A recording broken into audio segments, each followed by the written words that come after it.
Čaute, bojovým športom sa venujem od 18 rokov, mal som tam nejaké pauzy, teraz 2 roky tak aktivnejšie, mám za sebou zápasy bez rukavíc, barnakl, nejaké zápasy v boxe a teraz opäť idem načrieť do MMA po 10 rokoch.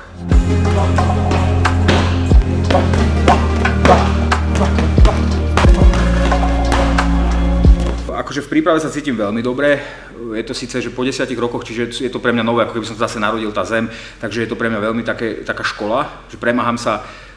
každý deň, aj to, že ten MMA zápas zobrať, bola pre mňa veľká výzva, ale sme dosť veľkí chlapi, aby sme brali výzvy. Mám okolo seba skvelý tým, Borisa Topčiča, Rony, keď má čas, teraz šampión 70-ke, chodí mi pomáhať trošku so mnou wrestli Dávidko, čo má amatérske zápasy, vicemajster Slovenska v Mamal a ako hovorím s tým Pirátom som stále, takže cítim sa dobre, ten tým okolo mňa je super, tak už iba zotrvať v tejto nálade a nejako si ísť za tým zápasom.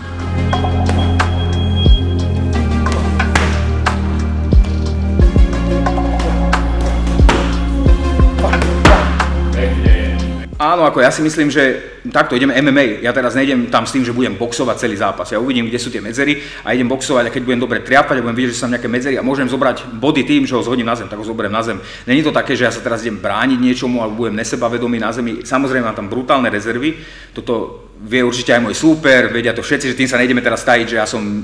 black belt jiu-jitsu, ja som no belt a proste škrtia ma aj začiatočníci, ale mám brutálnu silu a keď ma bude chcieť zobrať na zem, tak bude prekvapený, ak ho odhodím preč a napálim mu zadnú napríklad.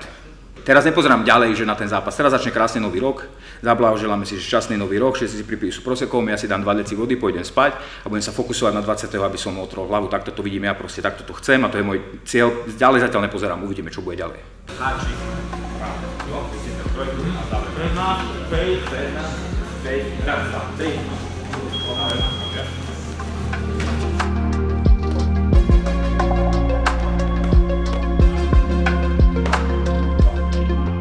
Videl som ten zápas, čo mal Robo Koky s Babom Jagom, to bol akože veľký zápas. Za mňa, ja som mu aj, ako poviem pravdu, ja som mu aj fandil, pretože bol z tej komunity pestiarov a som mu tak fandil, že teraz má zápas, môže sa ukázať, môže tam proste niečo predviesť. Môže ukázať čo, môže sa predať. A potom začal s tým treštlkom na Baba Jagu a poviem pravdu, že bol som prekvapený, že začal treštlkovať, lebo mne prišiel taký pokorný a tak som si myslel, že v zápase to ide utrhnúť, že ide vyhrať, že skrátka ide tam fakt sa predať, ukázať, v zápase iba utekal. A dúfam, že tento zápas bude náš, že bude prebiehať v inom duchu, že môj super trénuje MMA, netrénuje na 12 minútovku a že nebude utekať a že budeme boxovať alebo biť sa.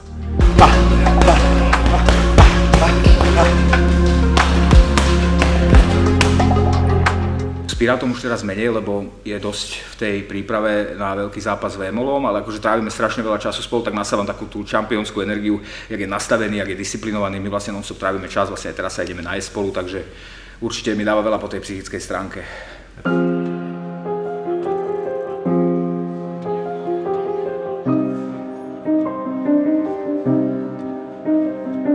Keď som bol mladý, tak najskôr som bol taký, že veľmi som bol zdatný v škole, vieš, známky, jednotky, recitovať som chodil, všelijaké olympiády a tak. A keď som mal 8 rokov, opustil nás otec a potom sa to začalo tak nejak, že chýbal mi ten chlapský vzor, autorita, začal som sa byť po vonku, začal som sa stretávať so zlou partiou, alebo so zlou partiou, začal som sa proste nestretávať, že nebol som doma, učil som sa, už som vyhľadával, behal som po ulici, chodil som von a tak. Takže to detstvo bolo také trošku chaotické, ale vďaka tomu športu som sa tak, dá sa povedať, že ne že našiel, ale upratal sa tým správnym smerom. Snažím sa byť, akože v prvom rade som teraz otec, to ma úplne tak akože, nechcem povedať, že zmenilo, lebo každý, keď je otec, tak hovorí, že zmenilo ma to a tak. Ja som stále ten istý človek, ale už podliehajú tie rozhodnutia, ktoré robím tomu malému človeku, mojej dcerke Lune, takže chcem, aby ona sa mala dobre, aby, no všetko si 3-krát radšej rozmyslím, aký to bude mať dopad na ňu.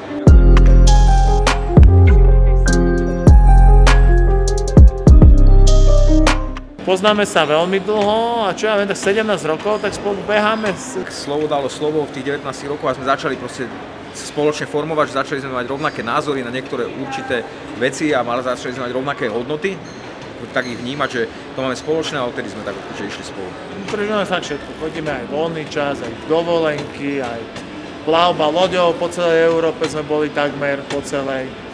a bola po celej a všetko prežívame spolu, akože hovorím. Cez narodenie detí sme si spolu užívali a takto, že chodíme teraz s detičkami, niekedy sme boli mladí, sprostí, chodili sme po vonku, robili sme zle trošku, No a tým, že 17 rokov nie, že 2 mesiace sme chodili spolu a 3 mesiace nie, ale že fakt 17 rokov sme konštantne spolu vlastne na tej ceste, tak je tých príbehov veľmi veľa. Aj veľa intenzívnych, ktoré by som ani nechcel vyťahovať možno. Inak ti to príde, že čo vtedy bolo akéby smiešné, tak teraz už to príde také, že jasné, že by sme to nerobili, ale smiešné to je akože aj teraz, keď si na to spomínaš, že už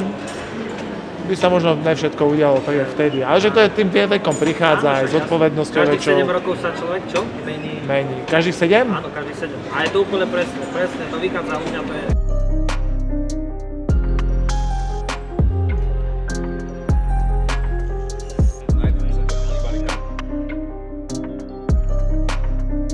Áno, akože v živote človek robí chyby, ja som tiež urobil jednu chybu, aj som na ňu doplatil, skrátka nebudem chodiť okolo horúcej kaše, zavreli ma, až 4 roky som si odsedel v base, ale ja som toho názoru, že nemali by sme akože dovoliť nikomu v živote, aby ťa definovali na základe jednej chyby, že človek sa proste neustále vyvíja. Tak ja som si tú chybu priznal, urobil, aj som zaplatil za ňu svojím časom, alebo ako by som to povedal, že dlh spoločnosti som splatil. No a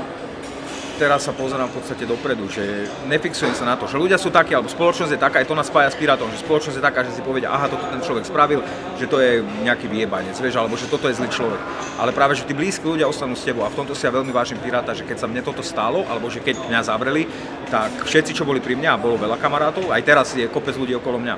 Ale beriem to už s takým nadhľadom, lebo vtedy Pirát jediný, aj napriek tomu, že natáčal výzvu, alebo napriek tomu, že robil už amatérske zápasy, každé 2 týždne mi od neho prišiel list, keď som potreboval športové veci, poslal mi ich a proste 100% kamaráda stále tam bol pri mne, čiže tak toto nás aj hlavne akože tak, že spája. Že vieme, že sa môžeme na seba spoľahnúť jeden na druhého.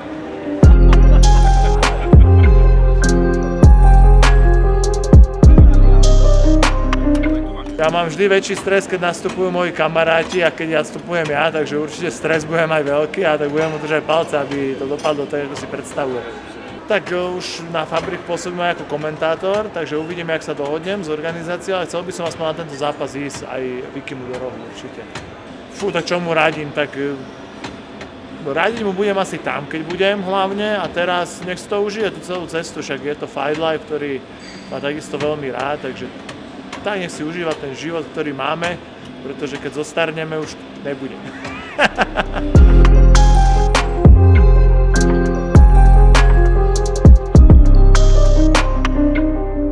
Oveľa viac si proste v tých ťažkých chvíľach vážim to, čo mám teraz, že mal som teraz taký ťažký týždeň, 2 aj s tréningami, aj osobný život a všetko sa tak rolovalo a keď som ležal v posteli sám, že proste v izbe a mal som také svoje súkromie a vedel som, že môžem sa ísť hocikedy napiť a tak som sa hovoril, ďakujem, že som taký vďačnejší za niektoré veci, ktoré akoby sú pre ľudí samozrejmosť, ale pre mňa to samozrejmosť není. Furt to môže byť horšie, takže toto mi to dalo, že sa tak pozitívne snažím pozerať na svet a dalo mi to, že na niektorých ľudí sa už pozerám s nadhľadom, lebo dneska je tu niekto, zajtra tu byť nemusí a nemyslím, že odíde, že umre, ale myslím, že odíde, proste zabudne na teba. Keď sa ti darí, tak si proste frajer, keď sa ti nedarí, tak si kár, tak toto je.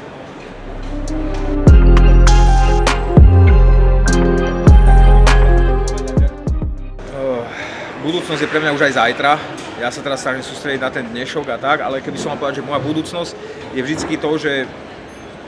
budúcnosť je moja dcérka.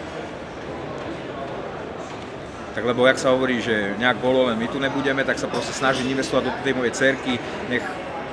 proste má všetko, čo potrebuje, nech vlastne môže prosperovať, nech keď ja budem už starý kár, 55 ročný alebo 60, budú ma boleť ramená, nebudem vedieť boxovať, že budem ja neviem čo robiť, tak sa budem tešiť z mojej dcéry, takže budúcnosť je moja dcéra.